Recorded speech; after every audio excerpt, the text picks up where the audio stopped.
Halo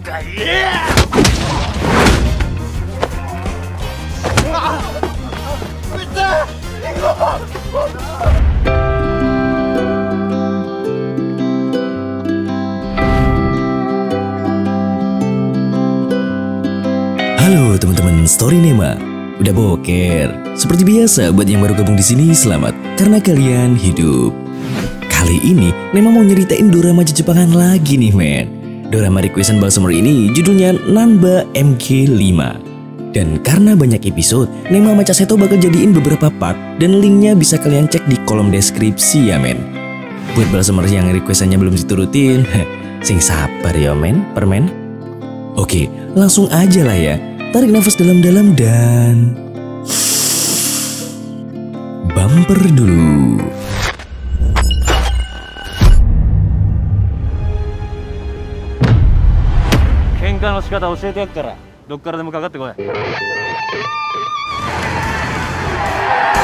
Dikisahkan sosok remaja kampret yang bernama Tsuyoshi Nanba yang berasal dari garis keturunan berandalan, di mana semua anggota keluarganya adalah jagoan di eranya masing-masing. Ayahnya, Masaru Nanba, adalah preman yang pernah menguasai seluruh kota di masa mudanya.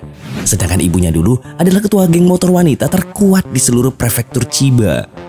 Seorang kakak bernama Takeshi, di mana dulunya dia adalah berandalan penguasa SMA Jonan. Dan juga Nanba punya seorang dedek gemes kandung yang ceria. Jadi, sejak kecil, si kampret Nanba ini dilatih berkelahi dan dididik keras sama para kampret senior buat jadi bibit berandalan yang unggul men. Pernah suatu ketika dia sempat dibully sama teman-temannya, tapi Nanba terus ngelawan dan akhirnya berhasil numbangin mereka semua. Bahkan, pas masih SMP, dia berhasil jadi ketua geng di SMP Manda dan menguasai 14 sekolah lainnya men. Singkat cerita nih, hari itu Nanba dapat hadiah tokufuku pertamanya buat dipakai di hari pertamanya di SMA Ichimatsu. Tapi semua itu berubah saat Nanba mengganti kostumnya itu sama seragam SMA biasa men. Siapa sangka ternyata dia nggak sekolah di SMA Ichimatsu kayak yang dia bilang ke keluarganya. Melainkan dia diterima di SMA Shirayuri, di mana sekolah itu adalah sekolah normal yang semua siswanya adalah anak-anak culun men. Usut punya usut, si kampret ini udah bosen jadi anak brutal dan pengen nikmatin masa remajanya dengan menjadi siswa normal yang gak terkenal dan biasa-biasa aja. Pengen jadi boyband kali ya. Nah, di hari pertamanya jadi siswa normal, Nanba kelihatan canggung banget tuh men. Soalnya selama ini dia udah biasa urakan dan hidup semerawut. Tapi karena cita-citanya yang teguh buat jadi siswa normal, Nanba sampai nulis ikrar di sebuah kertas men. Di kelas itu, Nanba berkenalan sama teman-teman barunya. Salah satunya adalah seorang dedek gemes yang bernama Fujita. Lucunya nih, teman-teman kelasnya pada kaget tuh begitu tahu kalau Nanba berasal dari SMP Manda.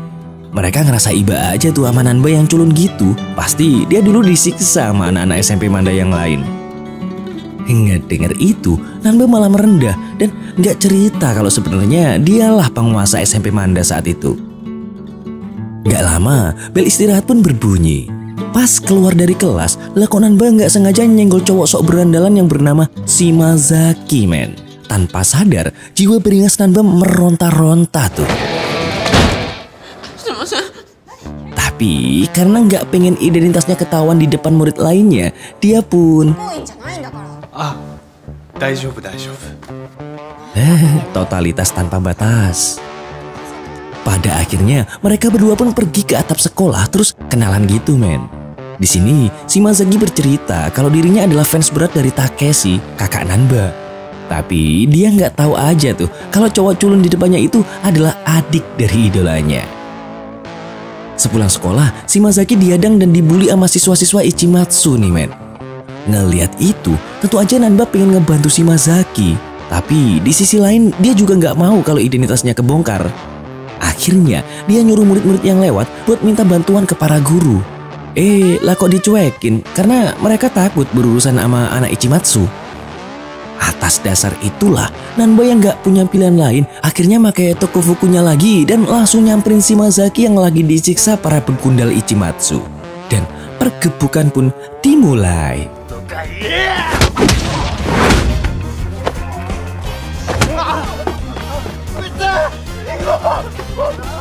Sampai pada akhirnya si Masaki pun ngucapin terima kasih tuh ke dia.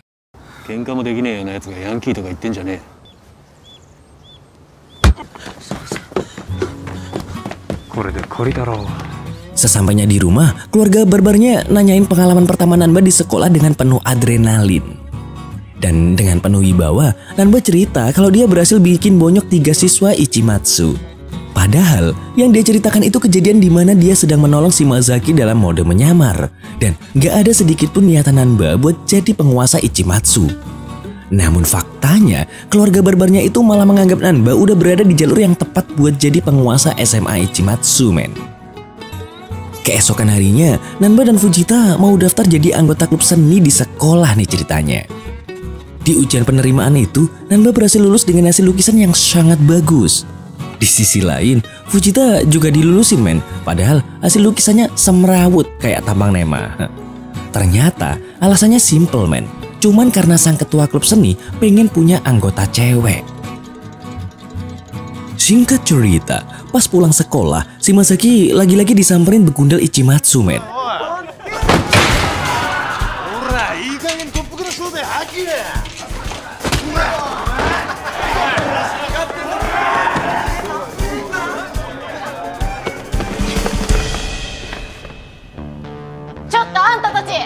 Untung aja Dek Maki ngasih tahu ke Nanba kalau si Masaki lagi diculik sama anak-anak Ichimatsu. Awalnya Nanba sih nggak peduli karena dia udah janji nggak bakal make toko fukunya lagi buat berantem. Tapi begitu Dek Maki bilang kalau Fujita udah pergi buat nyelamatin si Masaki, seketika sang pahlawan Nanba pun meluncur ke TKP. Mau caper deh kayaknya. Di sisi lain, Fujita udah dikepung para begundal Ichimatsu dan mau dicium paksa, men. Kampret. Sampai tiba-tiba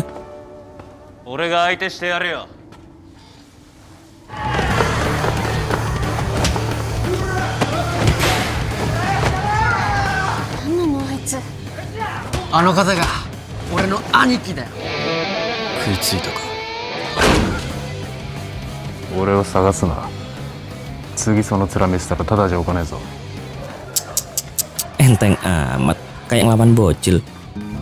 Lucunya nih, men, Fujita yang udah diselamatin malah nyeramain dia dengan segala nilai-nilai moral yang gak ada habisnya, men. Awalnya sih tahan-tahan aja, tapi karena lama-lama kupingnya berasa kayak dicor dan juga gak pengen identitasnya ketahuan, dia pun nyuruh Fujita segera pergi dari tempat itu.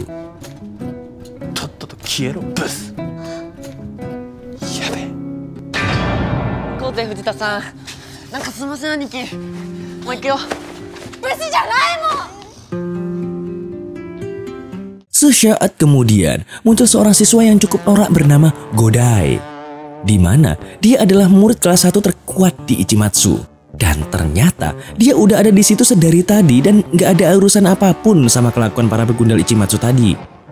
Gak disangka, lah kok dia dengan mudah bisa nonjok muka Nanba, terus bilang kalau dia udah tahu identitas Nanba yang sebenarnya. Godai langsung menantang Nanba buat duel 1 lawan 1 karena dia udah tahu reputasi Nanba sejak dulu. Namun tiba-tiba gak disangka, ngelihat pasukan Ichimatsu gelombang 2 mau balas dendam, lah kok Godai malah nyuruh Nanba buru-buru kabur. Ternyata itu karena Godai cuma berniat duel 1 lawan 1, bukan keroyokan. Wow, mental petarung nih. Di hari-hari berikutnya, Nanba pergi ke sekolah dengan perasaan yang penuh was-was dan khawatir kalau identitasnya bakal kebongkar.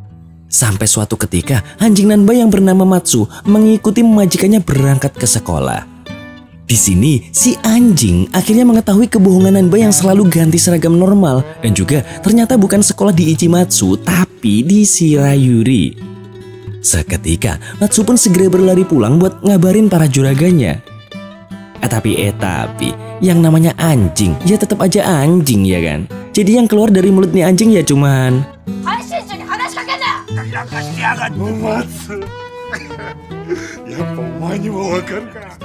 hari demi hari, Nanba mulai ngerasa nyaman nih jadi siswa normal. Tapi dia masih tetap kepikiran sama Godai yang udah tahu identitas aslinya. Tiap hari dia selalu khawatir kalau sewaktu-waktu berandalan Ichimatsu mendatangi Shirayuri dan berbuat onar.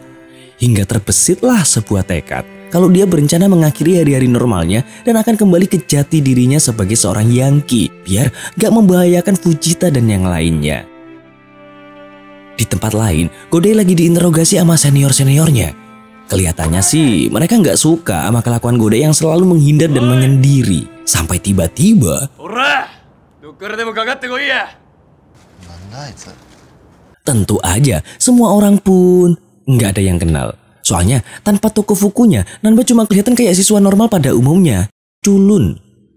Gak disangka, Godai langsung bereaksi dan bilang kalau orang itu adalah temannya yang lagi nagih utang. Terus Nanba pun segera dia seret ke lapangan. Di sini Godai lagi-lagi nantangin Nanba duel, men. Ditambah lagi, ternyata anggapan Nanba selama ini salah. Karena Godai nggak sekalipun pengen balas dendam ke Shirayuri. Dia cuma pengen bertarung 1 lawan 1 sama Nanba. Buat ngebuktiin seberapa kuat anggota keluarga Nanba. Nggak dengar itu, Nanba pun menyanggupi permintaan itu dan nyuruh Godai ngasih waktu bentar. Karena dia mau pakai Tokofuku kebesaran miliknya. Apesnya, men, di saat Nanba pergi buat ganti baju, tiba-tiba gerombolan siswa Ichimatsu datang ke lapangan itu dan mengajar Godai habis-habisan. Sebenarnya Godai cukup kuat buat ngadepin mereka, tapi tetap aja 1 orang lawan puluhan orang ya emang gak sebanding. Sampai pada akhirnya Nanba yang udah berganti kostum pun langsung menunjukkan kebrutalannya. Kenka no shikata oshiete yaku kara, dokkara demo kakatte koi.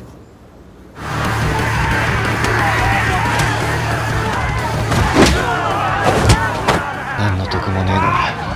Baka da aitsu. Nanba Tsuyoshi no kenka da!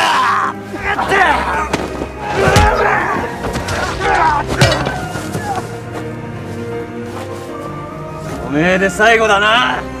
Ichiren saikyou da ro. Shoshii koto itten janee. Pergedebukan pun kelar dengan siswa-siswa Ichimatsu yang kocar-kacir. Dan gara-gara kejadian ini, hubungan Nanba sama Godai semakin dekat dan mereka pun menjadi teman sepertonjokan. Namun istilah baru nih Nema. Suatu hari, Nanba sama Fujita dapat tugas dari klub seni untuk menggambar di luar sekolah. Nanba bingung tuh, soalnya dia cuma punya baju Tokofuku doang. Akhirnya, Nanba minta bantuan ke Godai buat nyariin baju yang cocok sama dia. Singkat cerita, Fujita mulai kesengsem nih sama penampilan Nanba yang jauh beda dari biasanya. Keduanya pun segera menggambar sesuai instruksi ketua klub seni dengan kusyuk. Sampai tiba-tiba muncul sejoli preman pengganggu yang ngomentarin gambaran mereka berdua, men. Begitu Nanba berbalik dan mau ngelawan, lututnya tiba-tiba keder, men. Soalnya salah satu preman itu adalah Takeshi, kakaknya sendiri. Nyalinya langsung menciut karena dia nggak pengen kedoknya terbongkar sama kakaknya sendiri. Nggak diduga, Fujita lagi-lagi malah ngelawan balik dan nyuruh Takeshi buat minta maaf karena udah ngerendahin orang lain. Untungnya Takeshi adalah orang yang rendah hati. Dia ternyata beneran mau minta maaf, bahkan nyuruh teman ceweknya buat minta maaf juga ke Fujita. Dan sebelum pergi, Takeshi sempat ngomong ke Nanba kalau dia adalah cowok yang pengecut dan nggak seberani Fujita. Di sisi lain, bos kelas 2 SMA Ichimatsu yang bernama Mogami berniat mau balas dendam tuh ke Nanba. Saking niatnya, dia sampai bikin poster buronan buat nyari informasi tentang Nanba. Dan ternyata Fujita yang lagi butuh duit secara nggak sengaja nemu tuh poster dari Maki.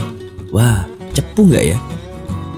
Di tempat lain, Nanba berterima kasih ke Godai atas bantuan sebelumnya, lalu berniat ngundang Godai ke rumahnya. Sebelum itu, Godai diminta Nanba buat pura-pura jadi anak buahnya di SMA Ichimatsu. Alhasil, Godai disambut keluarga Nanba dengan penuh kelembutan. Sampai-sampai Godai ngerasa nyaman banget, men. Faktanya, selama ini dia nggak pernah ngerasain kasih sayang dari orang tuanya. Oleh sebab itu, Godai menganggap kalau keluarga Nanba ini mempunyai hati yang baik. Meski pada dasarnya mereka adalah keluarga begajulan. Nema jadi ingat pepatah mengatakan, segala sesuatu yang terlihat buruk belum tentu isinya baik. Loh kok? Oke. Keesokan harinya, Fujita berencana memanfaatin Shimazaki sebagai umpan buat nangkap pria Tokofuku yang pernah dilihatnya dulu. Dia sengaja mengajak Shimazaki pergi bermain bowling karena tempat itu dikenal sebagai tempat berkumpul anak-anak Ichimatsu. Dari kejauhan, Nanba ngikutin mereka berdua karena ngerasa cemburu. Sesampainya di sana, ternyata bener, men. Shimazaki langsung dibully tuh sama anak-anak Ichimatsu.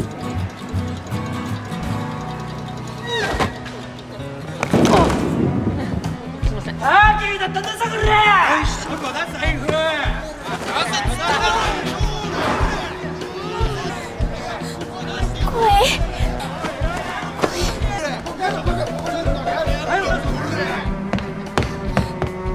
ょっと。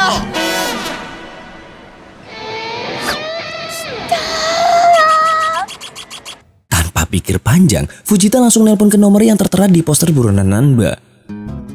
Nah, sebelum anak buah Mogami datang, Fujita ngikutin si pria Tokofuku yang lagi jalan ke toilet. Gak lama, dia kaget begitu yang keluar dari toilet bukannya si pria Tokofuku yang diincarnya, melainkan Nanba. Sampai akhirnya dia pun menyadari kalau pria Tokofuku dan Nanba adalah orang yang sama, karena selama ini mereka berdua gak pernah muncul di saat yang bersamaan. Besoknya, Fujita menanyakan langsung perihal si pria Tokofuku ke Nanba, men. Di sini, Nanba masih nggak mau ngaku kalau memang dirinya lah orang itu. Sampai akhirnya, Fujita sengaja nyari keributan sama anak-anak Ichimatsu dan berharap Nanba mau membantunya sebagai pria Tokofuku. Nah, ngedenger hasutan dari Fujita, anak-anak Ichimatsu pun langsung nyeret Nanba ke markasnya. Sesampainya di sana, Mogami udah nggak sabar menunggu lebih lama lagi. Dia langsung menghantam Nanba menggunakan sarung tangan besinya. Dan menariknya, sampai dibikin babak belur pun, Nanba tetap nggak mau identitas aslinya terbongkar. Ngelihat itu, lama-lama Fujita pun ngerasa nggak tega. Dia mencoba nyerang Mogami meski akhirnya nggak ngaruh apa-apa. Pada akhirnya, Nanba bangkit dan berniat mengakui identitasnya, sekaligus mau ngeberesin mereka semua. Lah kok tiba-tiba... Toppuku!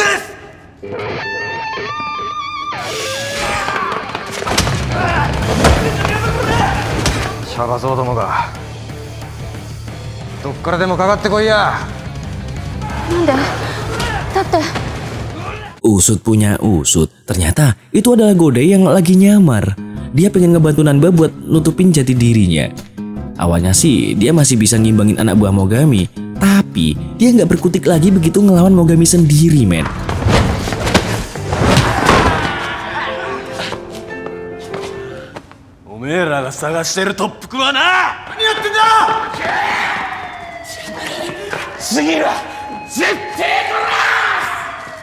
Singkat cerita, Nanba ngerasa bersalah tuh karena Godai jadi ikut babak belur gara-gara dia.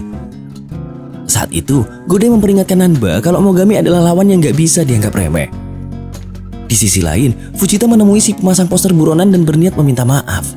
Namun sayangnya, dia malah diintimidasi sama Mogami dan anak buahnya. Tepat di saat mereka akan berbuat yang enak-enak ke Fujita, tiba-tiba Nanba datang lengkap beserta Tokofuku kebesarannya. Dan jambak-jambakan pun terjadi.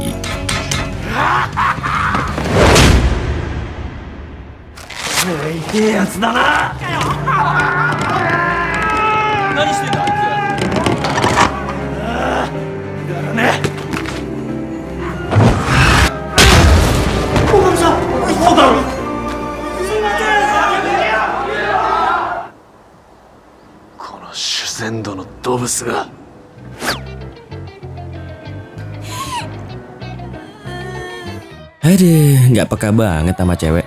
Kayak Cak Seto. Keesokan harinya, Nanba nyamperin ke rumah Godai nih ceritanya. Ternyata Godai ini berasal dari keluarga yang lumayan sultan, men. Soalnya ibunya adalah seorang chef yang sering nongol di TV. Dan karena itulah hubungan Godai sama ibunya nggak begitu baik. Soalnya dia jarang dapat perhatian dari sang ibu. Singkat cerita, abis makan bareng, Nanba akhirnya pamitan pulang tanpa ngasih tahu kalau Mogami udah dia tumbangin. Gak lama, Godai dapat telepon dari seniornya yang ngajak dia bergabung untuk balas dendam ke si pria Tokofuku karena Mogami udah dibikin perkedel. Bisa dipastikan, Godai langsung nolak dong. Bahkan dia kelihatan seneng banget tuh begitu tahu kalau Mogami udah dijadiin kerak telur sama Nanba. Semenjak kejadian itu, Godai jadi makin respect dan gak ngeremehin sosok Nanba lagi tuh kayak sebelum-sebelumnya. Soalnya, cerita bersambung ke part 2.